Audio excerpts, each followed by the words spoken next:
ఈ మంకీని చూస్తుంటే గుండె బరువు ఎక్కుతోంది కదా. ఈ స్పంజ్, మదర్ లేదు, తోడు లేదు, ఈ ప్రపంచంలో ఒక్కడే మిగిలిపోయాడు. ఇమాజిన్ హిస్ వరల్డ్, అంతా ఒంటరితనం. అప్పుడే తనకి టాయ్ దొరికింది.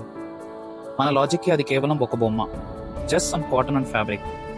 కానీ ఆ బేబీ మంకీకి అది ఒక ప్రపంచం, ఒక అమ్మ ఒడి. అది రియల్ కాదని తనకి తెలుసు, కానీ తన బాధ ముందు ఆ రియాలిటీ చాలా చిన్నది. ఎగ్జాక్ట్లీ మనం కూడా అంతే. లైఫ్లో మనల్ని ఎవరైనా వదిలేసి వెళ్ళిపోయినప్పుడు మనం కూడా ఏదో ఒక తోడు కోసం వెతుక్కుంటాం. మన దగ్గర ఆ టాయ్ లేకపోవచ్చు, కానీ ఎవరో రాసిన ఒక పాత లెటర్, లేదా ఒకరిచ్చిన చిన్న గిఫ్ట్, ఎప్పుడో నాన్న వేసుకున్న ఒక పాత షర్ట్, లేదా అమ్మ ఓల్డ్ శారీ, అవి దగ్గరుంటే వచ్చే ఆ ధైర్యమే వేరు. అండ్ వాటి నుండి మనం వెతుక్కునే సంతోషం మన బాధని తగ్గిస్తుంది. వై? బికాజ్ మన మనసు చాలా సెన్సిటివ్. మనకు తోడు లేకపోయినా పర్వాలేదు, కానీ మనం ఒంటరి వాళ్ళం అనే ఫీలింగ్ని అస్సలు భరించలేము. కొన్ని మెమరీస్ మనల్ని చంపేస్తాయి అనుకుంటాం, కానీ రియల్గా చెప్పాలంటే ఆ మెమరీసే మనల్ని బతికిస్తాయి. ఈ మంకీ స్టోరీ కేవలం అనిమల్స్ గురించే కాదు, it's about every human being who is fighting a lonely battle.